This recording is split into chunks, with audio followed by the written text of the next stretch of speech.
Janicki Industries, a privately owned engineering and manufacturing company, mostly in aerospace. The company currently has about 1 million square feet of facilities across Washington and Utah, employing more than 2,000 people. They made it official today, although it's been rumored for many weeks. They are not going to expand in Washington state, not with their gigantic expansion plan. They're going to do it instead in Great Falls, Montana. And Montana Governor Greg Gianforte was thrilled to make the announcement, as you see in this X post today. We are thrilled to welcome Janicki Industries to Montana, and we celebrate the company's $800 million investment that will create over 1,000 good paying jobs right here in Montana. As Janicki expands in Great Falls, we send a message loud and clear that Montana is open for business. The Treasure State is proud to attract job creators like Janicki that choose to expand from high tax, high regulation states to take advantage of our unmatched quality of life, low taxes, and strong workforce. I look forward to seeing the impact of this significant investment for years to come. First phase of the campus construction is expected to begin this summer and be open by the end of next year. And within the first 5 years, they expect to create 1,000 jobs there, with total employment exceeding 2,000 jobs once the campus construction is complete. So, not happening here, happening in Montana. And in a press release, more from Montana's governor, John Janicki, president of Janicki Industries, wrote, "Our footprint in Washington has continued to grow, but is slowing due to ever increasing regulations and lack of business understanding at an executive and legislative level." So then I reached out this morning to Janicki and was able to get a hold of and interview Nick Lavaca. He is Janicki's communication and education outreach director, to learn more about why not expand here. Had kind of an inkling based on the stories we've been covering for weeks and months here, including all the new tax hikes and the coming income tax and regulatory burden on business. So I wanted him to explain to me, you love it here, you started here, hugely successful in the state of Washington, but now you're going to make this expansion in Big Sky Country instead. We've been looking at an expansion plan for quite a while. We really dove deep into it in the last year or so and really just started looking into other areas. Washington is a beautiful place, as you know. You're living in Washington. I'm living in Washington. It's a little bit of a bittersweet because John and Peter's family are in Washington. All their grandkids and their kids are local to them, and they love the area. Washington, as you know, is making it a little bit more difficult to do business here. And it's also got a couple of challenges, such as really high energy cost and then also, housing. They've put in a lot of regulations that make it difficult for the employees to have that American dream, to be able to own a home. And so that's where the Janickis really want to see a place that their employees that expand and join the company where they're at can enjoy that same American dream that a lot of us here actually have had over the years, but it's making it more difficult for new people to come in and enjoy that. One thing I did is I took our current electrical usage for our Hamilton campus and I just weighed that against the Montana Power Company and looked at the difference in cost of what that same usage was in 2024 and 2025, what we paid and what the cost would have been had we been over there. That's pretty substantial, right?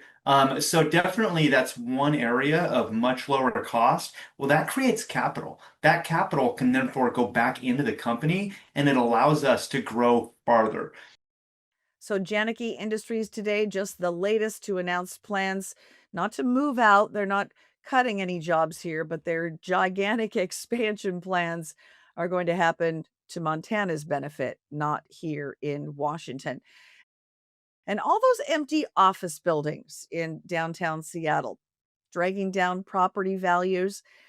We have more of our conversation, which I shared part of in yesterday's episode with you, with the Downtown Seattle Association president and CEO, John Scholes. He's very concerned about the vacancy rate. I think the office vacancy rate in Seattle now is over 33 to 35%. I've seen all of those numbers. So here's what John Scholes has to say about that vacancy rate and the job exodus in the city of Seattle. Vacancy rate that we face today of plus 30% in downtown Seattle. We've not had that level of vacancy over our history. And, we've been in some tough spots before during the Great Recession. In the 1980s, there were a number of new office buildings that all came online and were completed around the same time. And that helped inflate the vacancy rate significantly at that period. But this is somewhat unique. And the impacts are not just for the folks who own office buildings. The impacts are felt more broadly than that because it's having an impact on the value of commercial property in downtown. And we've lost billions of dollars of property value from office buildings downtown. And that has an impact on residents in our city because our city is so dependent on property tax collections. It shifts the burden to residential property within the city. So a thriving downtown is good for the rest of the city. And getting that office vacancy rate down, not just good for the folks who own the buildings, but really good for our tax base and for everybody that's paying in, whether you're residential or commercial. And right now we have too many barriers and too many additional costs for locating and growing jobs in our city relative to the other choices that employers have. And we've lost about 40,000 jobs in the downtown over the last 4 years. We're going in the wrong direction after 15 years of really robust and steady job growth. And so we're ringing the alarm bell that we're not in the same place we were in 2017 and 2018 and 19 when we had all these cranes in the air and Amazon was growing at this record clip and we had other tech companies coming to locate here and grow. We're in a different period and we need to take stock of the current reality and what the impacts are to a lot of things we all care about: a strong city tax base, a city that's affordable for residents and small business. And right now, the depression in commercial value because of a high vacancy, because of significant business taxes, is having a lot of negative consequences for many different sectors. And I don't know that City Hall is quite connecting the dots there. And we are urging that they look at how these things are connected and that we have a mindset and approach that says Seattle's open for business. We want to be competitive to other places and other choices that companies have. There's good reasons to be here. And we need to give people more confidence that it's going to be a place where they can be successful, where the regulations and the tax environment's fair and predictable. And that we're also sending a signal that you're welcomed here, you're supported here, you're adding value, we want you here. Now, according to recent reports from the King County Assessor's Office, the city's most valuable skyscrapers have lost $3.7 billion in value since 2022. So again, approximately a third of downtown commercial space remains vacant right now. Of course, Starbucks is doing their expansion in Nashville.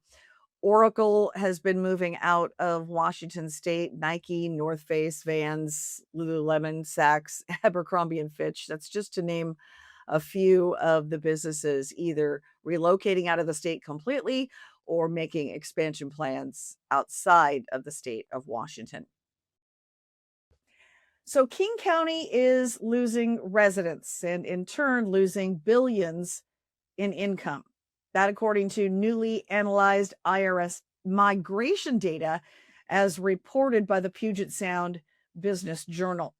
More than 68,000 tax filers left King County in 2023. That is the most complete year for this IRS migration data. And they took with them approximately $2.2 billion in adjusted gross income. Now, again, that's the most recent data, and the trends might not be getting any better. In fact, they may be exponentially worse, according to King County Councilman Reagan Dunn. I spoke with him this morning.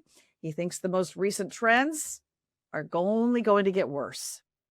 This IRS data is kind of the first empirical data we're starting to see. But anecdotally, I can tell you quite clearly that the job creators, the captains of industry, those people that are owners of small and mid-sized businesses, by far the largest employers in our country and in fact in our state, are leaving. And I tell you, I call a lot of these people every 4 years, and I was up for election last year. I call to raise money, right? And I'd say a quarter of them will say our accountant and lawyers have told us not to give to any state of Washington races because we are trying to get residency out of state. And that I saw that really hard for the first time this last fall. And you're just losing folks. And I think the state legislature, along with local governments in some counties like King, have really maybe killed the goose that laid the golden egg. Which is really what I am worried about. So this data, you're seeing maybe the leading indicators of this stuff now, but I'm worried that in 2, 3, 4 years, we'll see the downstream effects in terms of the employment rate and a lot of other economic indicators that will be moving in a negative direction. According to the Puget Sound Business Journal's review of the IRS county-to-county migration records, nearly a third of those departing King County, those tax filers, have relocated to just neighboring counties, Snohomish County and Pierce County. A little bit more affordable to live, maybe not a lot, because a lot of what's burdensome taxes on us now are coming from the state top down. But it is a little bit less expensive, I guess, to live. Certainly property taxes are a little bit more palatable in Snohomish and Pierce County, although they seem like they're trying to catch up.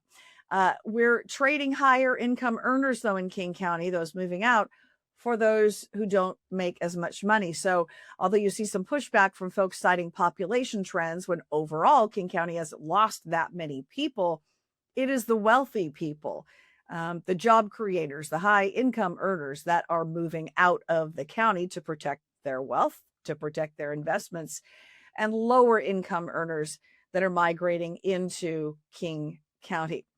Now, Councilman Dunn told me that circles of people that he is in, especially when it comes to campaign supporters of his, he was very candid in sharing that those folks are saying might not be around here that much longer. I meet with local elected officials all the time from all over the country, and it is a hyper competitive market out there with local governments trying to do, along with some state governments, things to incentivize businesses to come. And for many years, I watched Rust Belt communities along the Great Lakes and in the Northeast, places like Connecticut. They were dying for jobs. Their real estate market had cratered. Their unemployment had gone up, their requests for benefits and corresponding increases in crime and a whole bunch of things that are tied to a good economy. And, you've got states like Montana and Idaho and others actively recruiting these businesses, and where they don't have this massive estate tax where, in addition to what you have to give away to the federal government, another fifth or so of your income when you die goes to the state, which, when you see all the waste, fraud, and abuse happening in Washington State and the governments here, it's no surprise. People don't want to see their life's work thrown away to waste, fraud, and abuse. They'll take it.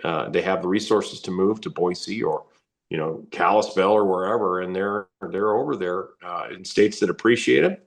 We'll put law enforcement in place. We'll take care of their roads and make sure that basic infrastructure is taken care of. So we have to compete as a government with other governments, and we are not doing that at all. Now, we've been talking this week a lot about all of the lost jobs. Downtown Seattle Association President John Scholes shared with me his concerns, and that the city of Seattle alone lost more than 13,000 jobs in 2025. And again, a lot of these are high income earners, big tech, and some of the others that in some cases have just moved across the lake to set up shop in, Bellevue, Redmond, maybe Renton, Newcastle area, but not all of them. A lot of people are relocating. And you remember Seattle, part of that reason might be Seattle has a new millionaires tax. The rest of the state is waiting to find out if, in fact, our newly passed income tax is going to be upheld by the courts, whether voters repeal it this November. But Seattle already has a millionaire's tax and a combined household millionaire's tax, which the state income tax is modeled after. Make more than $1 million as a combined household. Your spouse makes $500,000, you make $500,000. Anything over that threshold is taxed at 10%. So I asked Councilman Dunn if he thinks Governor Ferguson and majority Democrats who've been pushing these tax policies maybe just don't see what their policies are doing. They're not paying attention maybe to all of the wealth exodus, the job creators that say we're getting the heck out of Dodge. His response, I thought you will find interesting as well. He attributed it to, in large part, arrogance. Part of it's a problem with one party rule for 40 years. That's one issue. I think there's an arrogance that's been developed by some leaders that we can just tax as much as we want and benefit the nonprofit industrial complex that receives these grants, benefit the labor unions, benefit our base constituencies, and that the goose that lays the golden egg will just keep on laying those eggs. But this time, that estate tax issue, people were on the edge to leave, and then the income tax proposal on high earners was the nudge they needed out the door. And the downstream consequences are going to be very real. And you can look back at Jamie Peterson's legislation as probably one of the key linchpins in dramatically hurting Washington State's economy for the next generation. Now, by the way, when it comes to the income tax and the repeal effort from Let's Go Washington and supporters, they just had another record-breaking week for signers. This post here from AI's Jesse Proudman, who posted on X, showing that more than 165,000 signatures have been collected just in the first 2 weeks. Now, July 2nd, less than a month, will be the deadline for all those to be turned into the Secretary of State. And while Let's Go Washington has that 165,000 plus, they want to get close to 400,000 to account for duplicate signers and those who are not, registered voters to begin with, then those signatures won't count. So they've got all these super signing events all over. And I've been seeing increasing reports. You might have seen them as well on social media, some folks that have been vandalizing some of those petitions, threatening, insulting, harassing those that are out doing some of the petition signature gathering. So some of those shenanigans we saw last year apparently repeating themselves again this year.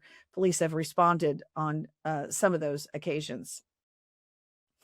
Now, a new report from Truth in Accounting on the fiscal health of U.S. states, finding several mountain states in the top 10. That includes Wyoming, Montana, and Idaho, while Washington is well in the bottom half for fiscal health. Now, this report analyzes the most recent data for state finances. It's for fiscal year 2024. So for most states, the fiscal year for 2024 ran from July 1 of 23 through June 30th of 24. And at the close of fiscal year 2024, 25 states, including Washington State, were unable to cover their financial obligations, according to this Truth in Accounting report summary. Now, Wyoming ranked third on the list, doing very well, very fiscally healthy. Montana was eighth, and Idaho ranked 10th within the nation's top tier for fiscally stable states. Washington came in 31st on the list. And I spoke with Mountain States Policy Center analyst Emily Strasberg about that. Within that report, we were looking at where the state's placed and also how they have improved over the last 4 years. For instance, Wyoming has stayed in the top 3 for the last 4 years. They have consistently stayed there. But Montana, for instance, 4 years ago, they were in the 22nd spot. And then this report that just came out, they jumped all the way up to the 8th spot. So we were looking about how improvements have looked in the past, as well as how consistency has continued these states to be in their top rankings. And while Washington has one of the strongest economies in America, it's still ranking 31st in fiscal health, but Montana and Wyoming are the top states. So the difference isn't really economic strength, but it's this fiscal discipline. And these top ranked states, such as Montana and Wyoming, as we were looking at, they generally maintain the larger reserves, lower long-term liabilities, and they seem to be more cautious about creating permanent spending commitments than Washington does. They limited ongoing spending commitments to recurring revenue growth. So exactly what we were talking about, just trying to like even that out in the long run. But they also paid down their debt and those long-term liabilities when those surpluses occurred. They were like, all right, we're going to pay off our debt. And Washington has yet to do that as well. But also, like, in terms of economic policies, they were using their one-time revenue for one-time projects instead of permanent programs. So if there was something they needed to fix, it was a one-time project for that rather than implementing something into the um, policy and state world that would be reoccurring. Now, according to this Truth in Accounting report, based on how much debt there was for fiscal year 2024 for Washington State, what our spending was versus what we promised to spend, or what we brought in, I should say, versus what we promised to pay out, that obligates each taxpayer in Washington State to what they call a tax burden of $1,800. So every single person in Washington State would have to chip in an extra $1,800 to make us basically a wash for fiscal year 2024. So as a result, they gave us, the Truth in Accounting folks gave Washington State a letter grade of C in the report. And again, our ranking was 31st out of the 50 states. I should tell you, North Dakota was number one. I found this number to be fascinating. So they ended fiscal year 24 with an $18.3 billion excess, more than they needed to pay off their bills. And that meant the state had a taxpayer surplus of, get this, for every taxpayer in North Dakota, $63,000 credit. And as a result, they have cut some taxes. They've offered some tax breaks, put some into permanent law. Montana has been doing something very similar. And so North Dakota, number one on that fiscal ranking list, earning an A grade, of course, from Truth in Accounting. And Strasburg at Mountain Policy States Center said that they noted some of the similarities in the states that did really good in the rankings. She said one was limited ongoing spending commitments to recurring revenue growth. So you know you're going to bring in this much every year. These will be the things that we can obligate ourselves to year after year after year. They also say these states in good shape have been paying down their fiscal debt and taking care of long-term liabilities in years when they have surpluses, unlike just promising how you're going to spend that all out when it's a surplus. Also not rating rainy day funds, also not rating pension programs. It seemed like every single thing that she went through in the list of the fiscally healthy states were things that we're not doing here in the state of Washington. So something to think about. I'm putting an article up on our Center Square Washington page today on both of today's topics in our Washington in Focus daily episode. So check that page out, as well as other stories from my colleagues here in Washington. So that's it for today's June 3rd episode of Washington in Focus Daily. I really appreciate you watching, and I hope you'll tune in again and watch us on Thursday.